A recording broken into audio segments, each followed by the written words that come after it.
Yo, this is Teresa Weatherspoon, better known as Teaspoon, and you're watching Real Fans, Real Talk. Live from the can. Vibe, you can't. This is Real Fans, Real Talk. Real Fans, Real Talk. We as real as you thought. Real Fans.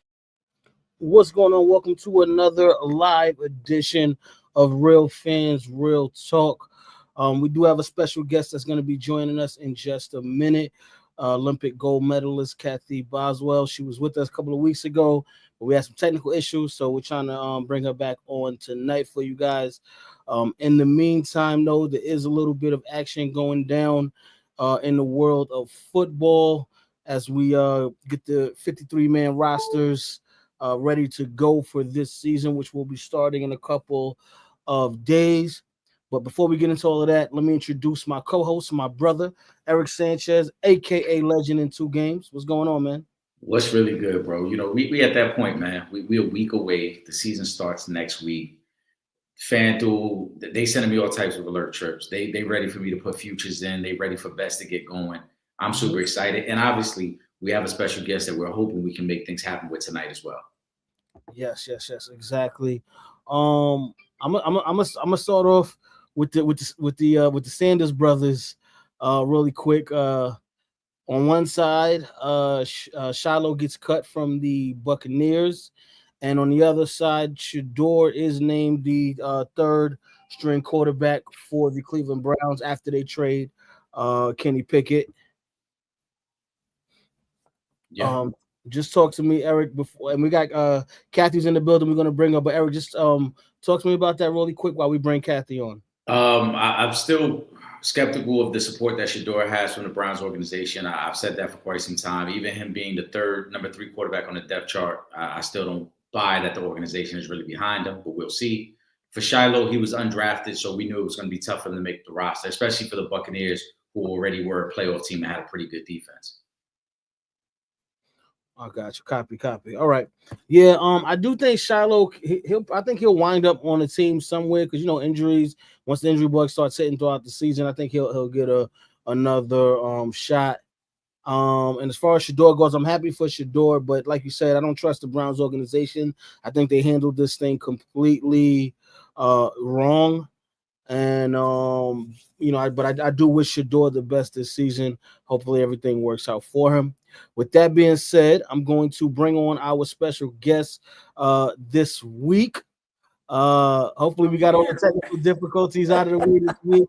Olympic gold medalist, a basketball star, Cathy Boswell is in the building, and I think we're all good now. We all good. I want to apologize.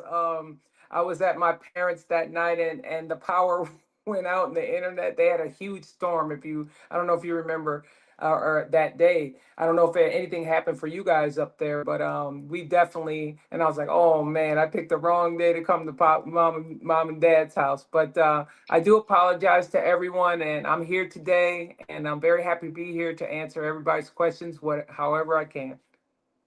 Absolutely. We're super excited to have you. The comment section's already buzzing with the anticipation. So Trip, let's get to it. Yeah, let me. I'm gonna start because I'm gonna get straight to the supporters because they've been hitting me up all week. Shout out to Ron Charles. He says, talk about your early years and how it was growing up in Joliet, Illinois. Any siblings? First of all, shout out to Joliet, Illinois, always in my heart. So growing up, I kind of grew up in a neighborhood that was kind of, away from a lot of the hustle and bustle and things like that. It was a rural area. And all of us kids, we had like 3 or 4 or 5 houses down by us. And all of us kids used to get together and play. And my love for playing sports just came from there, always hanging out with the whole gang and going to play any type of sport or any type of game. My family has always been very fundamental in my life. And I thank God that, I had parents that were very supportive of all of us. I have 2 older sisters and 1 younger brother, and they've always encouraged us to try different things and always believe and always putting one foot in front of the other. Got you. Kathy, you speak on, the support of your family, but who do you Yes. credit with kind of instilling your work ethic? Because not only were you a great basketball player, you were great in the classroom as well. You graduated early from high school. So who do you give that credit to as That's well? funny. Yeah. Everyone thinks, oh my gosh, she was woo, But I tell you, I have to credit my mom and my dad for always, believing in me. And I think most importantly, sitting me down and listening to me, I'm saying, mom and dad, I'm feeling like this. So I feel like when I showed a real interest in like basketball, because I played other sports, and my sisters and I and my brother, we were all in the band. And, we were very diverse, childhood where we weren't just, every day, 20 hours a day basketball. I never felt like I was burned out. And I think that they helped me get through that. But once I felt like I was, loving the sport with a passion and just but not wanting to give up other things, I started getting a lot of encouragement. Like my dad and mom would sign me up for like they would sign me up at the YMCA, because I was too young to join other teams. I was probably like 7 or 8, at that time, and I'm at the Y just playing with the Y camps and things like that. And then like when we were younger, my mom sent the three of us, my sisters, were like right in a row, like, boom, boom, boom. So my mom and dad, for a couple summers in a row, they sent us out to Wisconsin to Camp Anakiji, get us out the house for 2 weeks. And my brother was like a baby. And I at first it was fun, but like I was like not really having fun because I miss playing sports, basketball and stuff like that. Even though that camp showed, us a lot like of survival skills and things like that. And but I just wasn't like your typical kumbaya, sit around the campfire singing songs type of person. I wanted, to be doing something. So I think I was in 8th grade, and I wanted to, play basketball. I didn't want to go back to camp, and I was just worrying my mom and dad to death. They were like, "What are we gonna do with her? What are we gonna do with her?" And my mom said she saw an announcement in the paper that said that Illinois State University was holding a summer basketball camp. So, but it was for I'm sorry, I think I was in 7th grade. Yeah, because it was for 8th graders going into their high school. So I was too young for that camp. But my mom was like, please let her go. Please let her go. So they made an exception and they let me go down to ISU for camp. And boy, that was a start. For me, that was a spark, for sure. Let me go. Let me take this next one from Ron too, because it's kind of Okay. Yeah. who first put the basketball in your hand? That would be my father, because he used to work at the Illinois Youth Center, and he was one of the ones that was fundamental in building a program for the young kids out there, and sports program. He was helping them build gyms and things like that so they could have something to do. And every once in a while, you'd have like an extra basketball, and he brought one home. And boy, I bounced that ball around and played until it was bald. Didn't want to give it up. Got you. Did all of the siblings take to the sport of basketball, or was it something that just really clicked more for you? It was my oldest sister. No, my middle sister tried in grade school, but I always, joke. I love my sisters and my brother, but I joke with my sister that played in junior high, and she definitely is a spirited one and an excellent athlete, especially track, and she was cheerleader and softball. But basketball wasn't her forte, and I think she gave it up after she made a basket in the other team's basket. To this day we tease each other, but yeah, everybody else played sports. My sister Connie played volleyball and softball. Claudia was track and cheerleading, and then of course I was basketball and softball. So for me at the time, playing basketball it was like so much a passion of mine, but I also enjoyed when it was softball season. So it was kind of a break, you know what I mean? I could use, get out there and play, and be intense in something else. But eventually, after going to high school, I dropped softball because I started getting involved in like the USA basketball trials and things like that. And it started to get to be a little bit too much. So I still have a passion for softball, but my biggest heart goes to basketball, of course. And I'm sure that helped, as you mentioned, with not feeling burnt out because you had the ability Right. to kind of bounce back and forth between different sports. Exactly, exactly. And there's some people that say, "Oh, what could you have done if you just like were just concentrated only in basketball and things like that." And honestly, I really don't think I would have gotten burned out because of the love I have and the passion that I have, but I always felt like I needed to do other things, like try, like I enjoyed being in the band. I played the drums, so I had a drum set down in the basement. So whenever I had a bad game, oh, I'm sorry, family, I was banging it out down there. But yeah, it was always important for me to have that balance. And, I really appreciate it. I really appreciate it. It made me appreciate more when it came to like, really getting serious and getting into basketball season. Hmm. Got you. Let me take Pooh's question because we Okay. kind of going through the timeline right now. Right, right. Let's go. Pooh says, Cathy, what was your high school career like? Any player of the year or state titles? Several player of the year, several MVPs. The accolades just started stacking up. I was in the newspaper almost every other week with Pam Gant from Joliet East and Chris Preboy from Central, the local girls.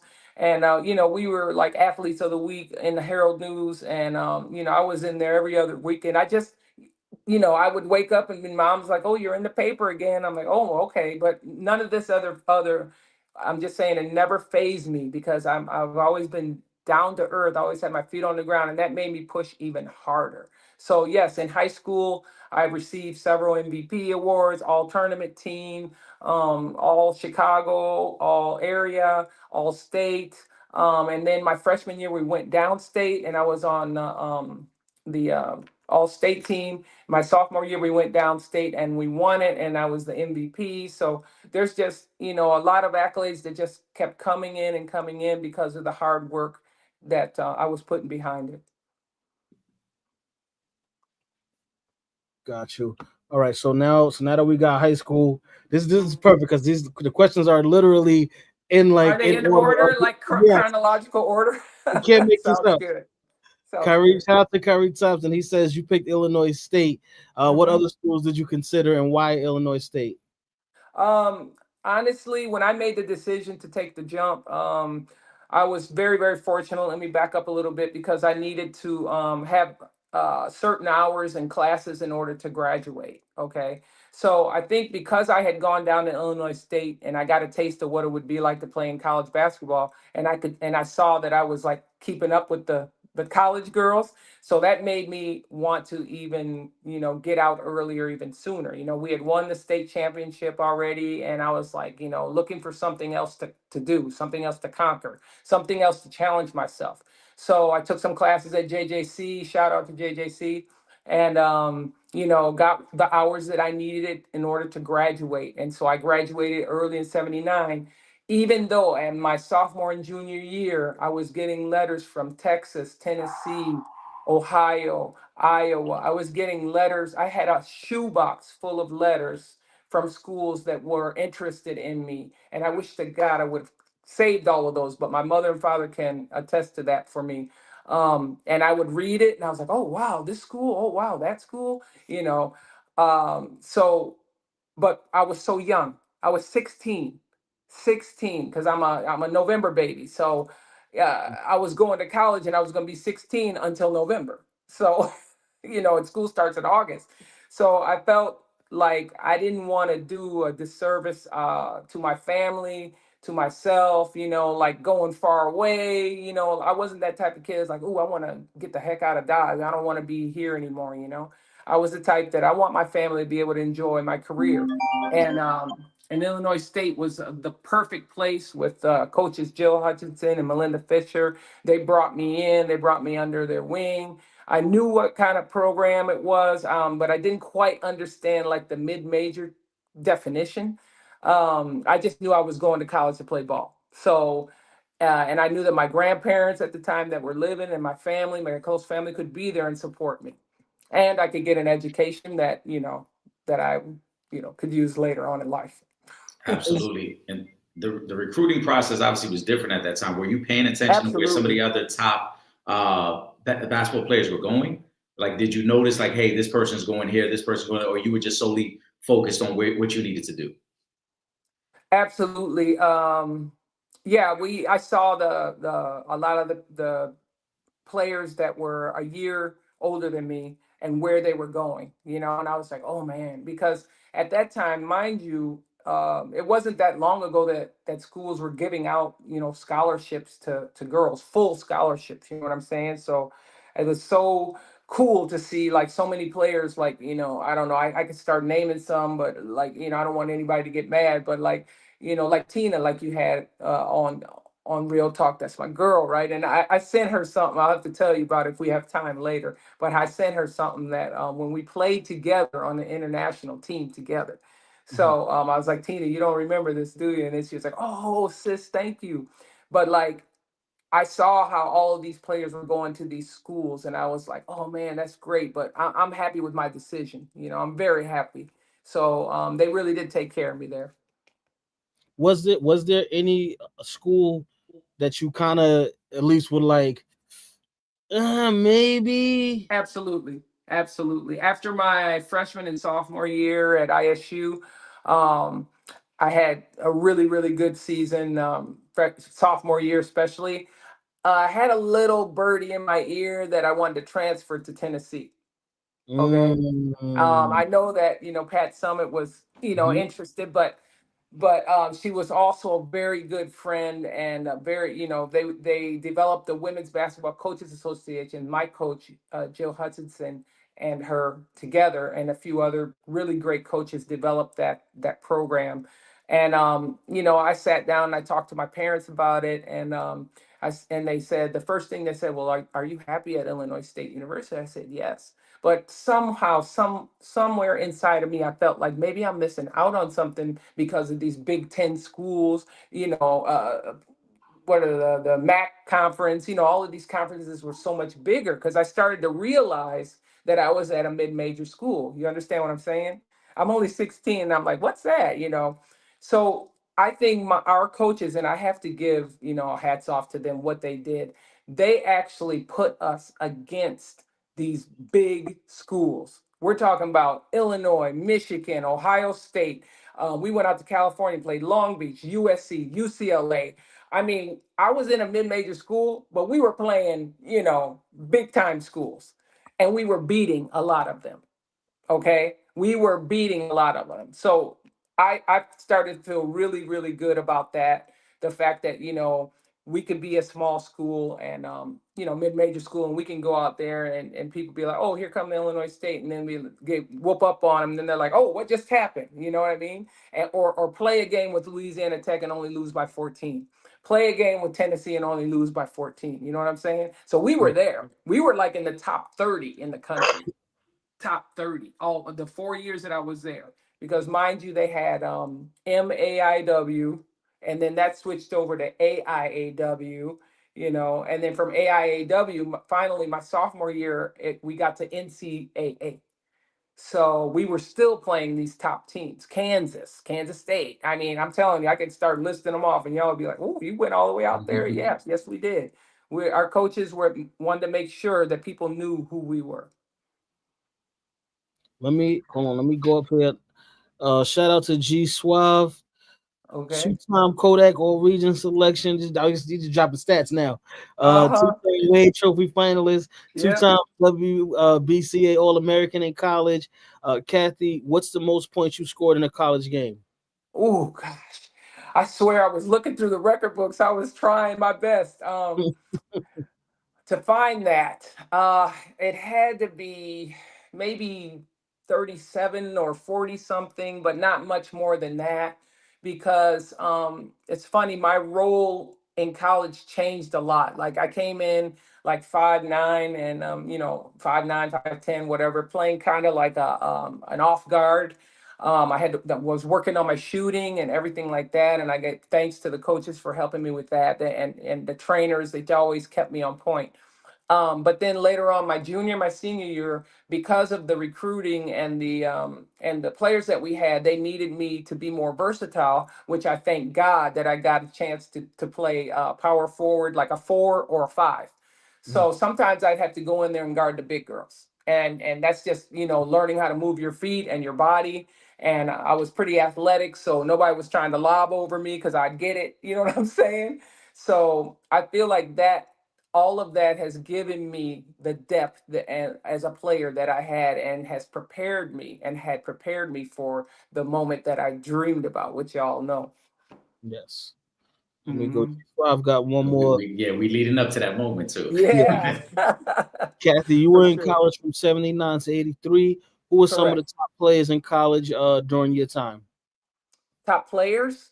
Mm-hmm. Oh my goodness. Now we really pulling back. Oh wow. You're gonna make me be embarrassed here. Oh my God. Well, I played against, like I said, Louisiana Tech, Kim Mulkey, Janice Lawrence, Lynette Woodard, Valerie Still. Um, Trying to think who else did I play against. I played against Cheryl. I played against Pam and Paula. Played against. Did I play against Denise Curry in USCLA? Oh, Latanya Pollard. I played against her. I don't know if I played against Janet Lawrence or no, but I did play against her, or Janet Harris. But I did play against her in high school. Um, just so many really great players out there that I had a chance to. Cheryl Cook. Don't let me forget about my cookie. Just so many people out there that I have to give homage to, and name that, that it just doesn't come right off the top. It's been so many years, but I'm happy to be able to name a few. So I feel like I was able to compete, against some of the top players, and that also gave me an idea of what type of player I was gonna have to be in order to, get to the elite. Got you. All right. Now we have finally arrived to the moment that everyone has been waiting for, and we're gonna have a Okay. lot to break this thing down for us. Shout out All to right. him. He says so. The 1984 Olympics in Los Angeles. I'm assuming it was tryouts. Were you confident going into the tryouts? Um, there's no way I can tell this story without it not being at least 5 minutes long. So if Take you your bear time. with me, I Take your will time. try. I will try and get through that. Okay, so I graduated in 1983, so I had a gap year. Okay. It just so happened that during my high school and college career, I had been involved in USA basketball. I started with Junior Olympics 2 years in a row, and then I went to national select teams. So I haven't just put on the USA uniform just for the Olympics. I have 7 medals. Okay. Um, so that has all led up to the Olympics. So when I graduated in 1983, I was an alternate on the Pan American team, which is usually the Olympic team. They usually take that whole team. But that made me an automatic World University team player. So I went to Edmonton, Canada with that team, and my head coach from the college was the head coach. But I had to work my way on that team. Was nothing handed to me. I ended up starting on that team. I worked for that too, and we won the gold. We won the gold. So after that, and that was the summer of '83. So I looked around. I was like, okay, I got to do something to get myself, in shape for the '84 Olympics.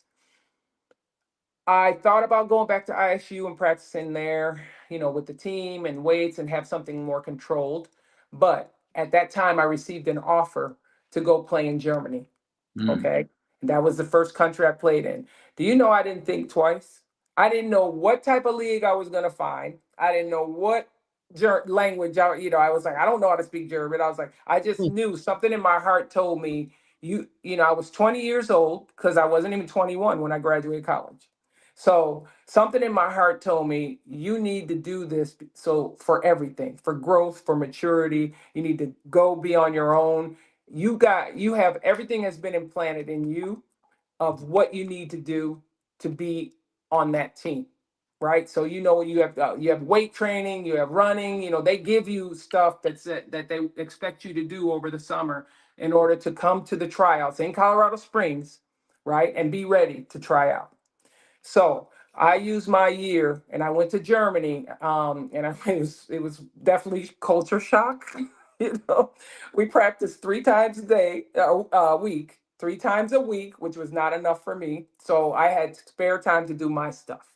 But the league was really good. I didn't realize I was on a team that was the last place, but we ended up being third place. So Hmm. I feel like something was accomplished there. And on the other hand, I got my body ready. And how did I do that? I lost 15 pounds. I put on muscle weight and I became a shooting guard. And I worked on my defense because I said, everybody can score, but I need to play defense and rebound because what did Pat Summitt say? That's what wins championships, right?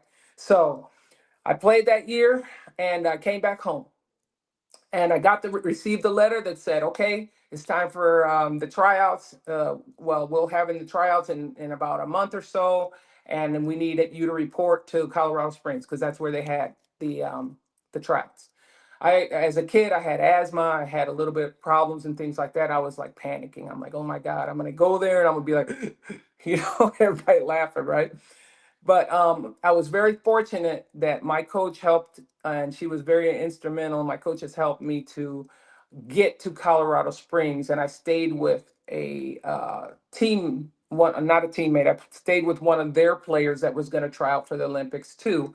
And their coach, Seal Berry, let me use all the facilities in Colorado Spring, Boulder, so that I could get myself acclimated and ready for the tryouts. Okay, y'all follow me? Mhm. So I moved out. Mom, I was like, Mom, what should I do? And she was like, here's your bag. She was like, Mom and Dad kicking me out the door. You're going to Colorado. So I got out there about a month earlier than the tryouts. And that was the key. That was the key. Because I tell you, the first day I went out to go run, I thought I was going to die. Okay, I don't know if any of y'all have been to Colorado and tried to go running, but And it's the like the air elevation. is like, Yeah. Yeah.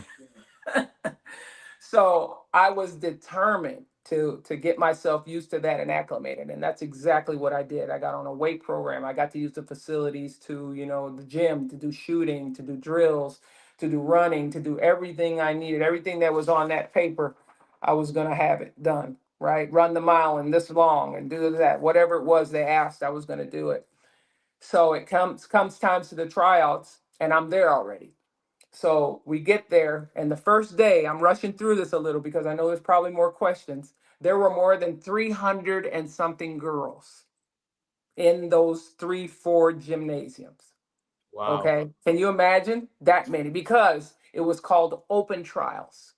So anybody could go, Yeah. right? Anybody who, you never know. You might find it, if there's somebody who's not invited, you might find a diamond in the rough. So here we go the first day. And the first day they said they cut probably about 100. And the next day they got down to about, maybe 50 or 60, I don't know, working rosters. And we actually were in tryouts for 2 weeks, 3 practices a day, 7 o'clock to 11 or whatever, lunch break, come back 1 to 3, break, and come back 7 to 9, which was usually the time that we would play. Okay. So guess who was like feeling good and like, okay, let's go, let's go, let's go. I was on top of the world. I could run like a deer. I could run like a deer, and it helped me out so much, like to defensively with like the quicker guards. There were so many other guards that were so quick. But I was always a step ahead because I had the endurance built up, right? So we're there for the 2 weeks, and they finally get down to 19 players, 19 or something, 19 at first, and then they cut 2, and they said, okay, I want everybody to go home. And we're all like, what? We're like, that's not the Olympic team. The Olympic team is 12 and then 3 alternates, right? And they said, we've come to a standstill. We don't know. We need time to think about this. So we're giving you guys 2 weeks and then come back, and then we're going to play in a tournament. And from that tournament, it was like a pre-Olympic tournament, right? And from that tournament, I got the paper right here in my hand. It was Japan was there, Hungary was there, our Prague was there, Korea. So we played against some teams that we were going to be facing in the Olympics. And Okay. they gave us those 2 weeks off. Guess who stayed in Colorado? Yes, I did. I stayed out there and I worked and worked and worked and worked and worked because I knew I was close, right? That's close. So when they called us back, we played the tournament, and I actually really did have a good tournament, especially defensively. I was just like all over the place and, rebounding and just like, come on, let's go assist and that. And, I didn't worry about scoring. Yes, of course I scored, but, I wasn't worried about like, oh, trying to be the top scorer because we had so many like Cheryl and, Lynette and, Denise Curry and like they could put them up, um, Janice How you make those teams too, though. huh? I said, and that's how you make those teams too, though. Yeah, You have to yeah. do the other things because Right. even Yeah, like we that's spoke a exactly. couple of weeks ago about the Mhm, Olympic team and like mhm. Derek White getting picked over Jalen Brown. And Yeah, one of the things we were saying is you need those guys that can just come in and just get the rebounds, get a couple of yeah, blocks, get a yes, steal get here. yeah, get the job done, and like everybody on the team had a role. Whether Right. you came in and played, like I remember the coach put me in one game. I'm jumping ahead right now, but like she put me in one game. It was like 2 seconds to or 5 seconds to go. She looked at me with them steel blue eyes. God bless her soul. Said, "Boz, I want you to get me a steal." By God, I went in there and got us a steal and a bucket and an assist to Pam McGee, who made a layup. I was scared to death. I was like, I better go do that. So, you're right. It's the little things, right? All right, let me reel y'all back. Okay, so we come back from the 2 weeks and we play the tournament. I played pretty good. They call us all together. All the coaches, Kay Yao, rest her soul as well. Nancy Darius, God rest her soul. So many of them are gone so soon. And they said, okay, we're gonna call you in alphabetical order, and y'all gonna come over in this little office, and coach is waiting for you in there. She's gonna tell you if you made it or not. And I was like sitting there, I'm like, okay, okay. And then all of a sudden, Boswell, because of course B, I'm like the first one. So I'm all nervous, and I go in there and I sit down. I didn't know whether to sit, stand, whatever. She's like, "Sit down, boss." And I was like looking at her. I was like, "Oh God, she's so serious, right?" And she first thing she asked me, she's like, "How do you feel?" I said, "Coach, I feel great." That's the first thing that came out of my mouth. I said, "Coach, I feel great." And she's like, "How do you think you did in the trials?" And I said, "I gave my 100, and I can still give more." I said, "I feel like I did the job." And she was quiet. She kind of sat back, and she said, well, you did, and our coaches noticed that you changed. You dropped weight. You change. You're quicker. Your shot has changed. We've noticed the work that you've done. And I'm like looking at her like, and she said, "Congratulations, boy!" I about blew. I jumped up out of the chair and hugged her, and then I realized what I did, and I was like, "Oh!" And she was like, "It's all right." And so she said, "We're keeping this quiet for the press, so don't say nothing." All right, I was like, "All right." So first thing I did, I sprinted out. She was like, "Now go on up to the dorms." I had to go out the back door so nobody else could see me. So I ran up to the dorms, and I was like, "Oh my God, oh my God, oh my God." And I couldn't hold it. I took a quarter, put it in the payphone, called my parents and said, "Don't you dare say nothing." They're like, "You made it." And that's how that whole thing went down. That is definitely how it went down. How did that? I mean, it's an amazing experience because, like you said, you committed very early, not only to the training, but Yeah, also changing your mindset because so many exactly. young women, so many young players would have gone there saying, I got to put up points. I got to show them what I could do. And you said, no, Yeah, I'm going to commit to show you the all around aspect of my game. But exactly. how did that also change your mindset for the way you approach the rest of your life? Oh, absolutely. Absolutely. It made me pay attention more to the little things. I've always been a person that's appreciated everyone, whether you're the janitor that cleans the gym at night or you're, the principal of the school superintendent. I'm going to say hi and I'm going to be me and I'm going to strike up a conversation because you never know what you can learn from people. You just never know. And I think that showed me a lot of humbleness, like to be able to you know, fall into the role that they gave me and be proud of it and look in the end that we won the gold because of my little contribution or whatever my contribution to the team. And if you do look at the stats, maybe I know mine by heart. It's like I think I average like almost 5 points a game, but I average like 4 steals a game and rebounds and that was my role. And apart from just the physical part, my role was to be a good teammate, to keep everybody up and to keep everybody glued together. And and it's so funny because a lot of the times people don't look at that. They look at, you know, and I'm not taking anything away from none of my teammates because Cheryl is like out of this world. And I was like so happy to play with her. You know what I'm saying? You Yeah. know, and then we had on that team, we had Lee Henry, we had Kim Mulkey was on the team, you know, and we had Pam McGee, and you know, I could start naming off, and rest in peace, Annie D and Donovan, and like everybody played their role. Everybody, you know, just was there, and we came together. You know what I mean? We came together, and that's why we knew that we had a lot of pressure because we were playing at home. Yeah. And you know, and the 1980 team, just which was such a tragedy that these athletes, you know, didn't get a chance to get out there and prove themselves because of the boycott.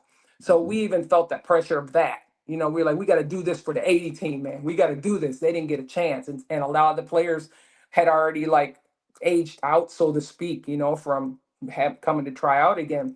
So you know, we felt like we got to get this first medal, y'all. We got to get it. We don't care who we're playing against. Like Russia's the one missing out on it, and you know, and the Pan American Games, we already proved we're the champions. You know, so you know, when we did that, that's why we went out and we were so scared. We beat everybody by 30 points. Yeah. So And we you were like, no, we're not gonna just win. We gonna annihilate. So Dominate, right? you you know, named a lot of legends on that roster. hmm What did it mean to you knowing that where your game was, you're in the same lane as all of these legends, and you guys are all together on this team that's representing the United States? oh, it felt absolutely great. It felt like so deserving, you know, because I felt like I was representing almost the little guy, you know, like I'm the only one from, you know, Illinois, from a mid-major school. Everybody else was from, you know, Georgia. Teresa Edwards from Georgia, University of Tennessee, Old Dominion, you know, LSU, or not LSU, Louisiana Tech. So I felt like I belong. I felt, you know, I don't let me forget USC now. Okay, we have Tennessee, USC, Tennessee, Kansas, you know. So I felt like, you know, I earned my spot and I earned my role, and I feel proud of it. I feel proud that I was able to walk, you know, with them, you know, with them at the same level with them. Let me I'm gonna take this next question here. Hmm. I'm gonna step away and Eric's gonna take over. Okay. But I just want to thank you so much for taking the time. Like, we truly appreciate you because you were one of the guests that we got requests, and people have been hitting us up when we couldn't work it out last week. They were Oh, I hitting us felt so up like, bad. listen, we got to get this thing done. We've Right. been doing our homework. We've been waiting. So I want to give you your flowers, you know, while we're here. And we Thank you definitely so going much. to have you back too. But Eric is going to take over. I'm going to do this last question Okay. from Elijah, and then I'm gonna Uh-huh. step away. All right. So Okay. Elijah says, talk about Pat Summit. Was she tough on y'all? And what was her strengths as a coach at that time? Because she was young too. Teresa Edwards says she ran y'all like crazy. Yeah, she's right. I have to give it to Teresa. She's right. She ran us like crazy. Like I said, we were gonna be in shape. Was nobody? I mean, after we played our game, we could probably play another two games. That's how in shape we were. But it wasn't just about the physical part. You know, she made us think about a lot of life lessons. You know, I know that she pulled me aside, which she probably pulled aside of the whole team at one point, and gave us a little bit of knowledge, you know, of wisdom. You know, I know she was young, but she gave us a lot of life lessons, and I really, really, really appreciate that about her. And I knew that you know, a lot of eyes were also on her and Coach Yao and Coach Darsh, and you know, about are they the right coaches to put together this team, and are they the right coaches to bring us this gold here, and bring the gold home in LA, you know. And you know, she made us realize that this being on this team was the greatest accomplishment that an athlete can accomplish in a lifetime. To be representing your country, to be fighting for your country, to bring a gold home, to be a champion of your country. You know what I mean? So she really, really, you know, created the culture that we respect one another and that we support one another. And that, if a player is down, we're there to pick them up. You know what I mean? Come on, let's go. If she was too hard on somebody in practice, everybody was there to pick that person up. And that's what she looked at. That's what they all looked at, to see how much we helped each other out in those tough moments and the happy moments. I think that's a great insight, because you obviously had some sort of relationship with Pat Summitt because she recruited you out of high school. And then, like you said, after year two, you kind of had the birdie like, hey, you interested in transferring? So do you feel like it made it easier for you to play for her because of the prior relationship, understanding where she was coming from and how she was trying to motivate you guys? I actually only received like a letter. So I didn't Okay. really like go through the whole, recruiting process thing. Back in the day, you get a letter from them and you open it like, oh, they're interested. You know what I'm saying? But that always stuck in the back of my mind. But I honestly think that because I did go try out in 1980.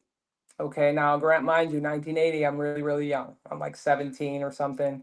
But I honestly went, but I didn't go with the mindset of making that team because I thought I was too young. Okay. And this is before we knew that the boycott was gonna, come in effect or whatever. But I did go.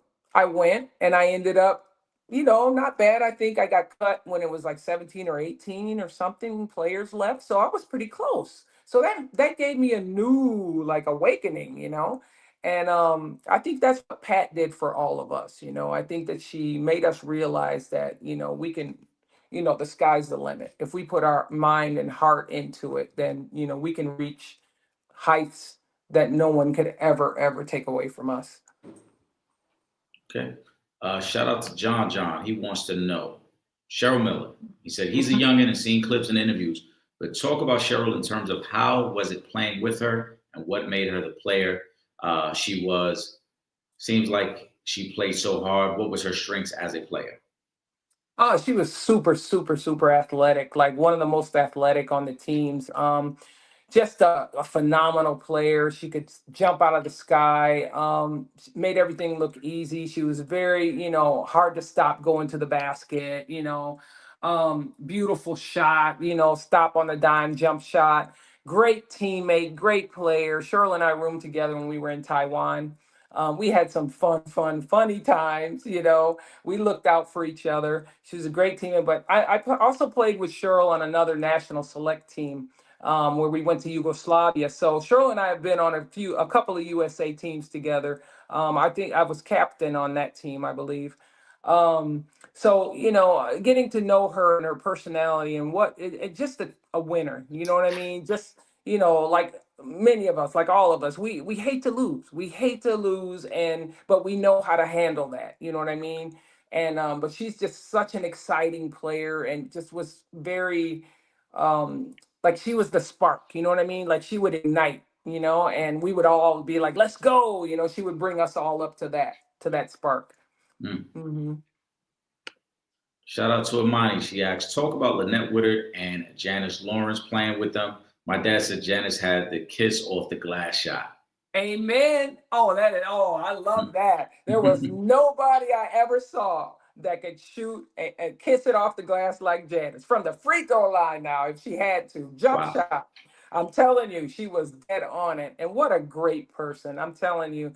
I haven't heard. Of course, I've been gone for so many years, and I kind of lost contact with a lot of the players, but some of them I've run across and that. But I know Janice has always been in my heart, and just a great person, so soft spoken, so nice and talented to no ends. She was like your straight up four that that heart nobody could stop. She gets on her roll and there's bank here, bank there, and take it to the bank. And then who's the other Pam? Lynette Pam's mom? Woodard. Oh, Lynette. Oh, my Yeah. my girl Lynette. Oh my God. You talk about somebody who is inspiring, like she was a little older and I looked up to her so much because, of her tenacity and her just the way that she projected her positivity on everyone. It was just so contagious, And I have to tell this story because we were dead tired in the tryouts, right? And everybody was kind of like grabbing their stuff, going out the gym, and there's Lynette on the end line. Okay. And I looked back and she was like, oh, come on, boss. And I was like, what? She was like, we're gonna run some sprints. I don't want to say suicides, but Right. that's what they were called back Yeah, then. I We're know. gonna run some sprints. Hmm. And I was like, I looked at her and I was like, got you. I knew where she was coming from. And I got chills right now because I knew that I needed to do, no coaches were there. I mean, everybody had kind of like left. So unless some of them were lingering, we didn't care. So she got on the line, I got on the line, Cheryl got on the line. I don't know who else got on the line, but we made that extra effort. And I'll never forget that lesson she gave me. You know, when you think you don't have it, you always have enough to do something extra, Right. you know. So, hats off. Love my teammates, love them all, love you all. Danelle Jackson said, Kathy, we know there's a lot of politics in sports, and this revolves around obviously the '84 Olympic team. What are your thoughts on Tina Hutchinson, who feels she got snubbed for the '84 team? It's sad that the powers that be said she didn't get the paperwork in time.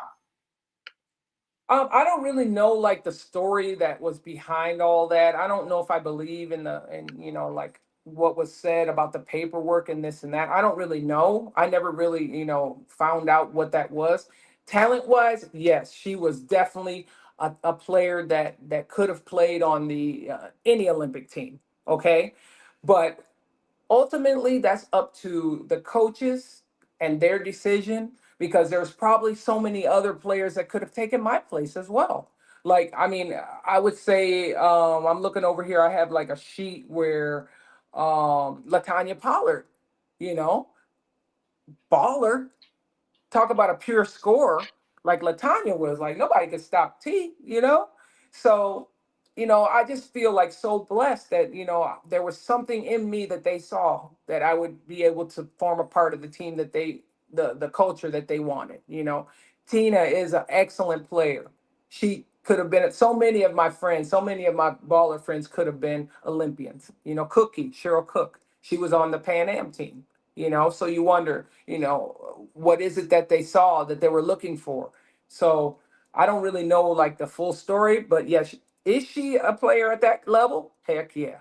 Heck Absolutely. yeah. Now, you talked about going to the trials or the trials in '80 and being Yeah. part of the Pan Am team. Was Tina ever invited or part of those teams prior to '84 Olympics? Because I know that plays a major factor in it as well. When you're part of the previous tryouts and Yeah, trials, yeah, you kind of get a chance to learn from the coaching staff and they get to see what you can exactly. bring to the team. Yes, and actually, I thought because I did not make the Pan American team that I wasn't going to be like that. Thought came in my mind. Mhm. I said because usually it's the Pan Am team that they take for the Olympic team. Maybe take one or two players off, but usually it's that set, right? Mhm. So I thought, and then I shook it off. I'm like, no, don't let that stop you from wanting to be on the Olympic team. And I don't know if she received an invitation or didn't receive an invitation. I don't know past that point. But I knew for me that, once I was on the World University team, that I know that I needed to, really get to work, really Right. get to work after we won that gold. And I don't know if Tina received an invitation for the tryout or not. I don't Okay. know if she was there or not. I can't remember back that far. I I understand. don't. Yeah, I mean, I say it's a Yeah. long time ago, and there was a lot of great players there as well. Yeah. Yeah. Yeah. A We lot of got great players. a couple questions regarding your professional career. Yeah. We start with Janetta Johnson. And shout out to Janetta. She Mhm. says you played in Brazil, France, Mhm. Italy, Germany, and Portugal. How was it playing in those countries? Mhm. Also, correct me if I'm wrong. 5-time champion in Brazil, correct? Yes, five-time champ. I can go backwards. Brazil was the last country I played in before coming back to the United States to play in the American Basketball League, the ABL. But the country that I most played in was Spain. I went one year to Italy and played against, oh my God, so many top players there. Latanya, Lisa Ingram, just, just, I can't even begin to just name. And in Spain as well. So those were like the top two leagues that were paying well to play. My experiences there were just absolutely incredible. And I would have to say, because I didn't just go to play basketball, I went to become part of the culture and learn what I could from them and open my mind and be more accepting of like how people live and where they're from and things like that. I mean, I already was, but like living it was like amazing, amazing. I had some absolutely great seasons in Spain. They started calling me Marvelous Cathy in the newspapers and all this stuff. And I was like, oh my God, I'm just here to play ball. Let's go. But the funny thing about it is when I played pro ball, they only allowed one American per team. So it was slim pickings. It was slim. And then over the a few years, they allowed two. And that was the same in almost every country. Like Italy had one, and now they had two, and then they passed a few international laws, and then you could have more than one, more than two, more than three. But I would say, as far as like beauty, the Canary Islands, where I was in Spain, Brazil was just absolutely. That's just another story in itself because I was able to play with some of the top players in the world, and I played with that team that beat the United States in the Pan Am Games. Hortensia Marcari, Magic Paula, Janet Arcane. Those were all my teammates in Brazil. So Marta. So I could name them all. So another thing I took from playing in all these countries is, I took their languages. So I can speak pretty much 4 or 5 languages. And That's amazing. I said, I'm going to use that to my advantage. And like every once in a while, I'll get a phone call from somebody from Brazil, and I'll be like, hey, speaking Brazil, Portuguese, Portuguese, or, yeah. yeah. But anyway, wonderful experience. I'm glad. I would never take it back for the world. Well, you mentioned a name that actually came up in the comment section. Shout out to Hoopball the Scoop. He said 84 Jones Cup versus Brazil. Hortensia Macari scores 45. Do you remember that game, and how great was she?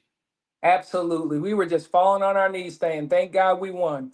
We won that game, but by the hair of our, what they say, skinny tin chin, or whatever they say it, but chinny chin chin. So Hortensia had 8 players defend her, and she roasted all 8 of us. And I was the last one, so she might have been a little bit tired. She only scored 8 against me. But I'm telling you, she is one of the best players in the world that I've ever seen. And I have to say that. She had the most incredible stop on a dime. And yeah, she's already up in the air. And she was shooting way beyond like Caitlin Clark, the 3. And she could penetrate and go to the hole. I mean, she was making 40 points easily. Her and Magic Paula. So, I got to give my props to them. When they beat the USA, I was like, well, y'all didn't know they had those secret weapons, did you? Yep, because I knew it. I said, oh my God. So it was a pleasure for me to be able to be a part of that generation of players in Brazil. Absolutely. Mm-hmm.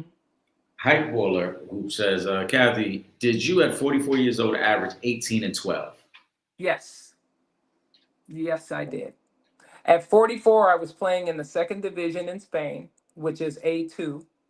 And I was averaging, that. I was like, I'll get the rebounds and y'all got to run. Let the young legs get up and down the court. Yeah. Honestly, my body was, declining, and you just have to play smarter. And so I would be under the basket, getting a lot of rebounds and putbacks and things like that.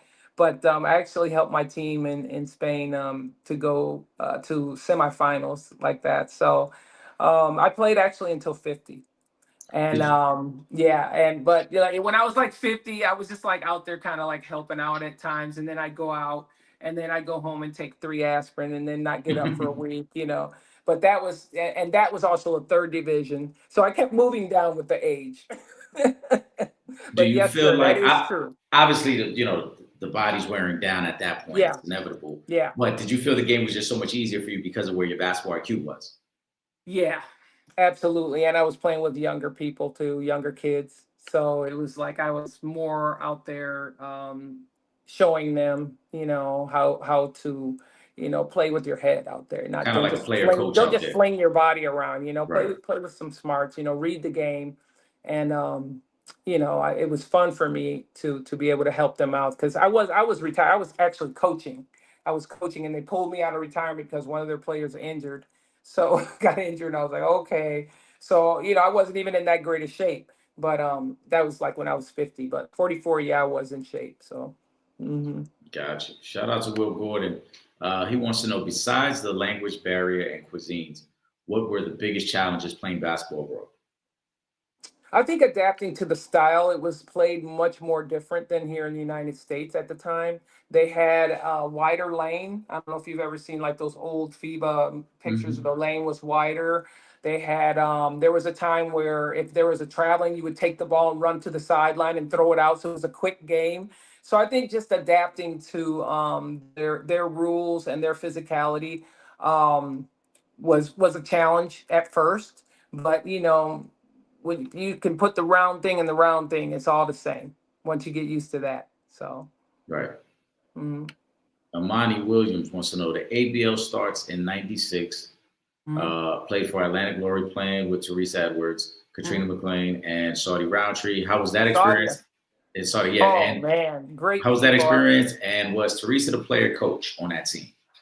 Yes, I feel when I was drafted to Atlanta, I was excited because I thought maybe this was my segue to come back to the United States and then I could retire finally.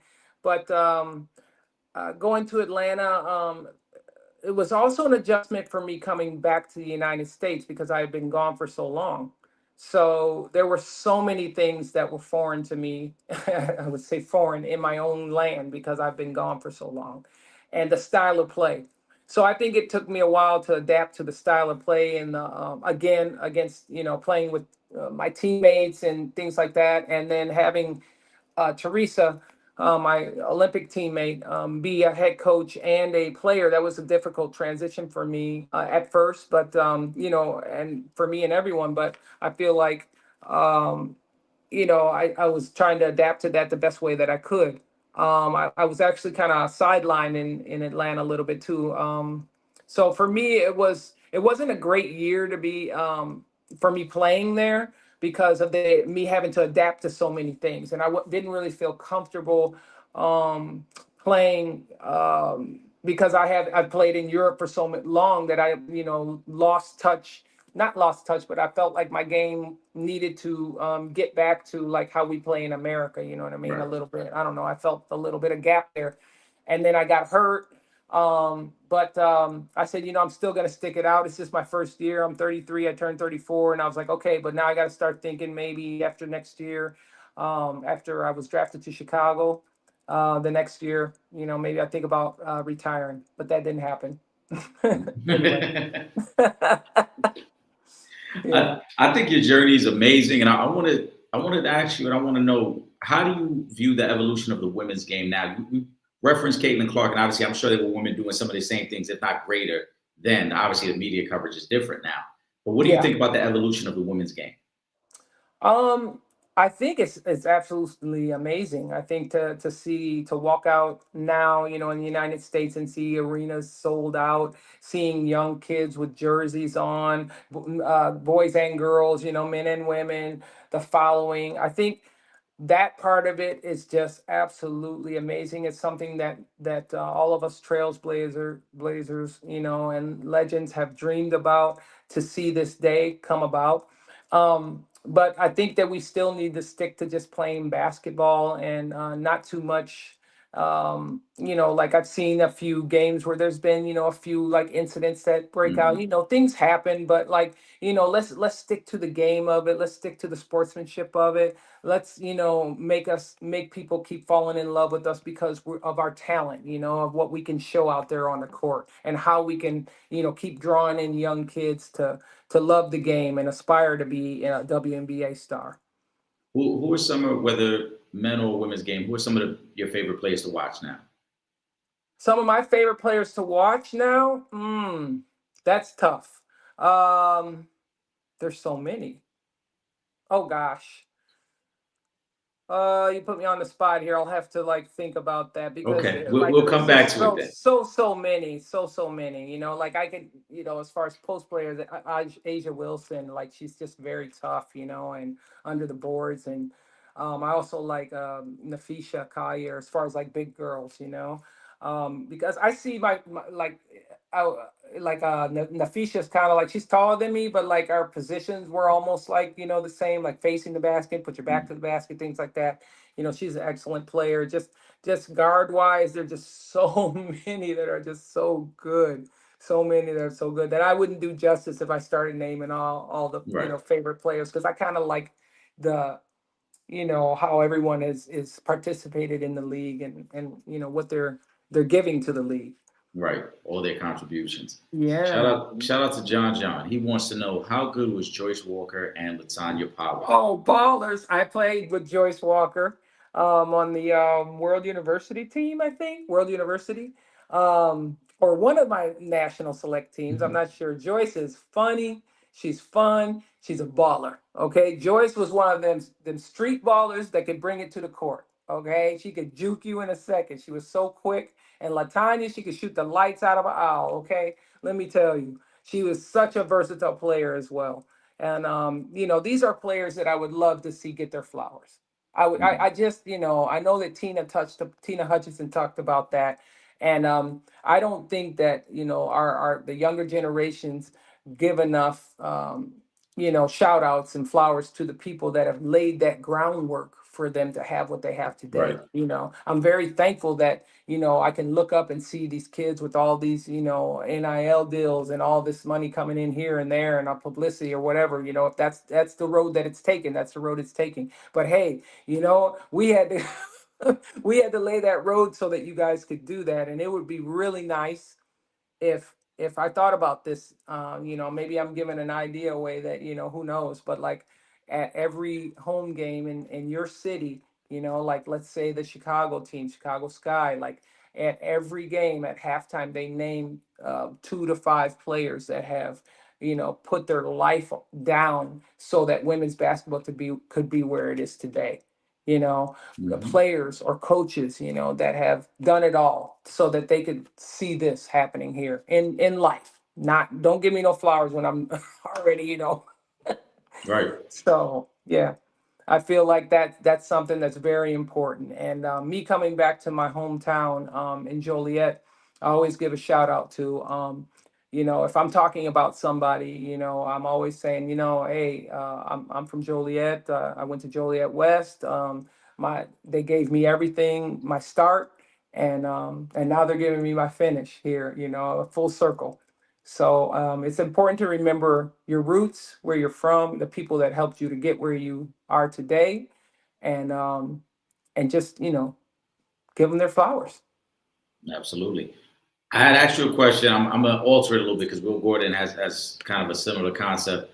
He wants to know if you can give me your all-time ladies team that you would be the coach of, like your starting 5. So like 7 women all time. But you don't have to give me the answer right now. Just something to think about before we wrap up. Yeah, right. That would have to be the next show. I can't do that off the All top. right. All right. No problem. Right.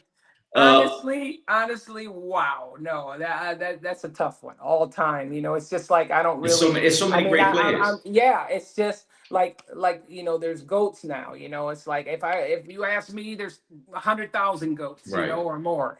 So it's like if somebody would say no, because like here in Joliet, like. If they say, "Oh, Boz, you're the GOAT," I'll be like, "No, please don't give me that title," because there's so many other players that have laid the groundwork, have done their job, have been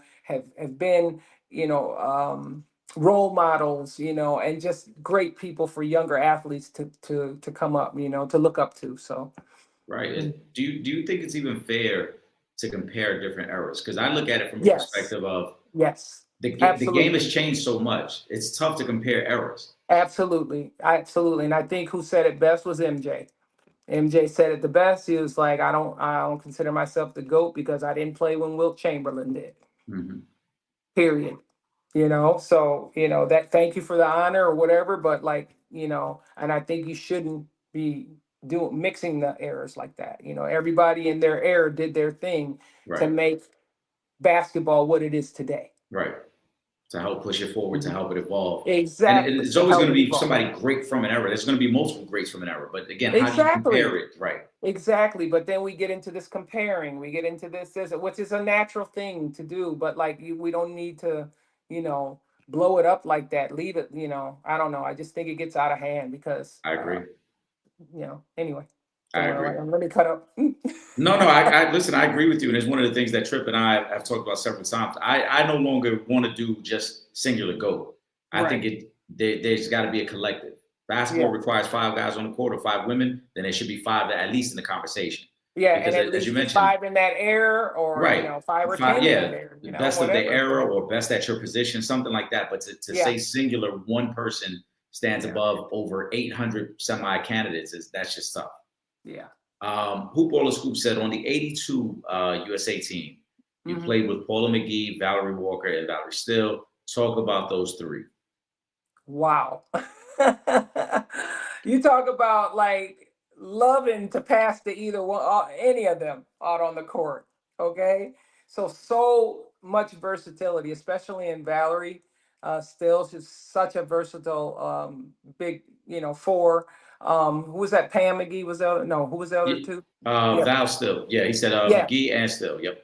Oh no, Valerie Walker and Walker. Still, Walker. Yeah, Walker was like she was more or less in my position as well. So both of us gave different rhythms to the game and styles to the game. So I know when Joyce was getting in, it was like that ball's going up, man. She's gonna get to the hole because she is a scorer, man. She is a scorer. So there were a lot of plays we had set up for her to just go. Valerie as well was just like, down low. She was so hard to guard because she was so wiry and strong and she could get around you and wiggling. And then Pam was more like the power dribble and I'm going up and I'm moving you out. So it was just a pleasure to be able to play with such versatile players, for real, to have down low. We knew we were running the break. We knew they had the rebound, so we were gone. So. Right. Ron also mentioned here, he said he saw you and Cheryl at the Final Four a couple years ago. Y'all had shirts on saying equality in sports or something to that effect. He said, break down the meaning. Break it down? What'd he say? Yeah, break down the meaning. I'm assuming he means the meaning break down of the the t-shirt. meaning, the equality in women's sports. We're fighting on a daily basis for that. Okay. This is a subject that is kind of, for me, a little difficult to talk about because I love that we have a women's professional basketball league, but I don't love that we have such disparity in like the salaries, because I think that women are they have proved that we belong here. That's on the other back side of the shirt. So if we're gonna go, let's go. Don't do a little bit and then wait another 10 years, and then maybe we'll have another expansion team. How long has it taken for the WNBA to get another expansion team? And if we're gonna do it, let's do it right.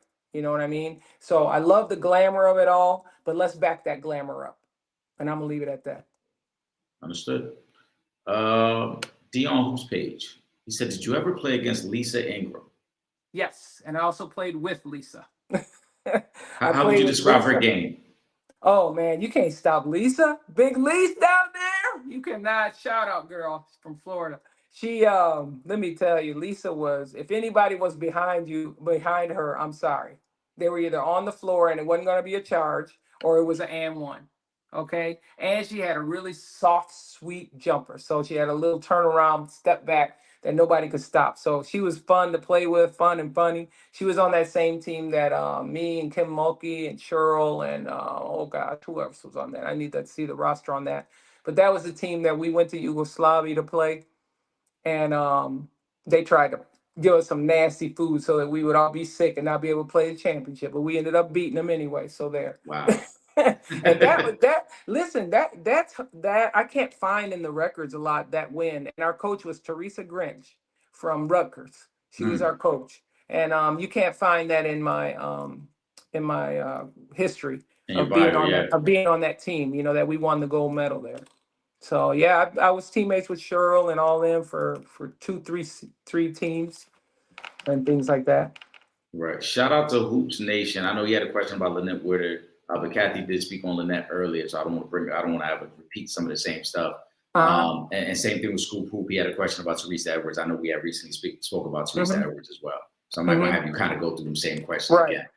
Danelle Jackson said you recently, a few years ago, got inducted into the Women's Basketball Hall of Fame. Describe that experience and what it feels like to be a part of that type of club, I guess, for lack of a better Yeah, word. that was definitely uh, the cherry on top. Let's just say, because I honestly, because I've been gone for so long overseas, everything I have is here, right? And a lot of people don't know what I was doing overseas, you know. So, unfortunately, always giving back, apart from basketball, always giving back. And for someone to nominate me to say, "Hey, what about Boz?" And all of a sudden everybody was like, you know. And the first year I did, 22, I think I was nominated, and I got left out of that nomination year. But and I was like, oh, okay, cool. At least I was being considered. People, remember me a little bit. And then that next following summer in 2023, I was like shocked to find out, that they voted me in, and they secretly told me it was unanimous. So that's a good feeling. I don't care what you say. That's a good feeling to be amongst the elite of the elite, to be in the Hall of Fame, to be, know that I made it. I made it, Right. but here's the cherry on top. Boop, So like what else? What's after that? I don't know. Maybe something else. Maybe the Naismith. Who knows? But I just feel like finally, I'm being recognized for my work here and my playing here in the United States a little bit. Absolutely. Hoopballer Scoop also wants to know, here we go, was Dorothy Gators big time when you were coming up? She is a Chicago high school coaching legend. Absolutely. I love Dorothy. Shout out. Shout out. Um, Nothing but praises. Nothing but praises. Hall of Fame coach. Um, Brought up so many talented players. I mean, I can't even begin to name those either. Everybody that came through the Marshall program. Because I'll start naming folks back in my ear and nobody knows. But I remember her from and some of the kind words that she gave me, because Joliet West played against Marshall in the first game of the state championship, the second state championship in Illinois.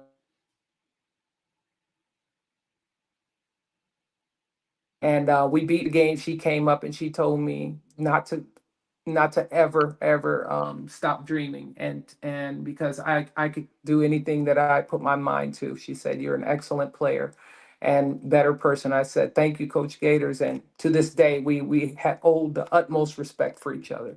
One of the best coaches ever here in Mm. Illinois for high school. Okay. Before we wrap up tonight, Cathy, I mean, it's been an amazing journey listening to your story and taking us through all these different phases of your career. Mhm.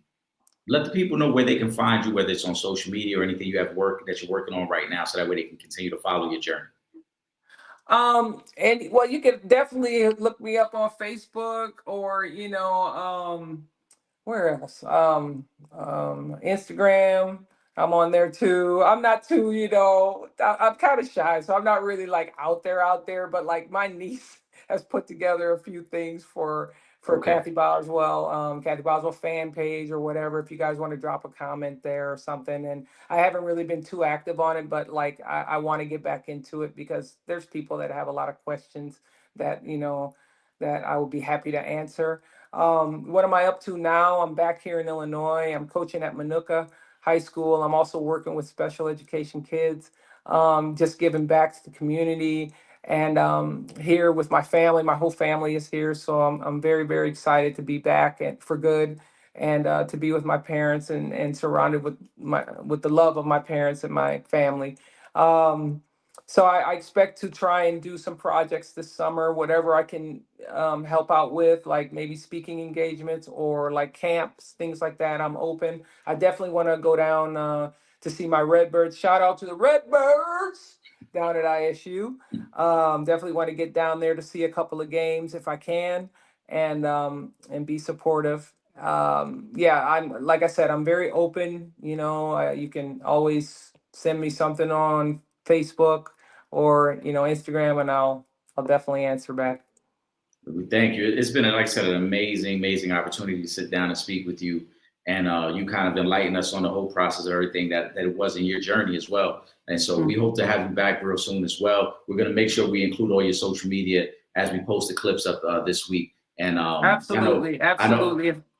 If anybody wants any like old time pictures or something, I went into the old bowl today and I'm like, what the heck, the trunk of pictures, and I took out some and started laughing a little bit. But they're great memories, great time. I've had some absolutely fantastic teammates on every team. I can't complain. On every USA team I played on, I've loved all my teammates, coaches.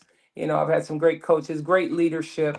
My college teams, high school, my journey, I can't complain. I wouldn't trade it for $1 trillion. I'll tell you that. I'm going to speak for everyone because I know I would enjoy it. You talked about those pictures you have. If you posted those pictures with some unique stories behind them, I think that would be great. And I think a lot of people would love to like have you take us down memory lane as well, because I'm sure for every picture, there's probably at least 2 or 3 stories behind each one. Right, definitely. I sent a few. I don't know if I sent. I don't know if you got to see a few, but I sent a few out. Okay. I'll see what I can do.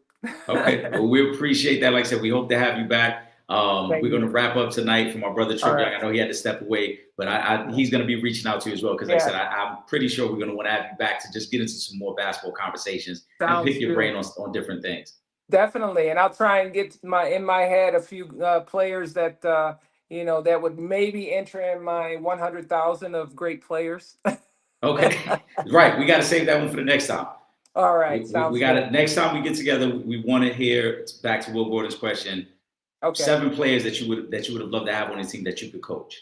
That I could coach. Okay, right. Yeah. So you would be the coach. You would give us your 5 starters and 2 reserves. All right, sounds good. All right, we're gonna save that for the next time. For the legend, Cathy Boswell, I am Eric Sanchez. This was Real Fans, Real Talk. We're out of here, guys. We appreciate the support tonight. All right, thank you very much. Thank you. Have a great one. Have a great night, everyone. Bye.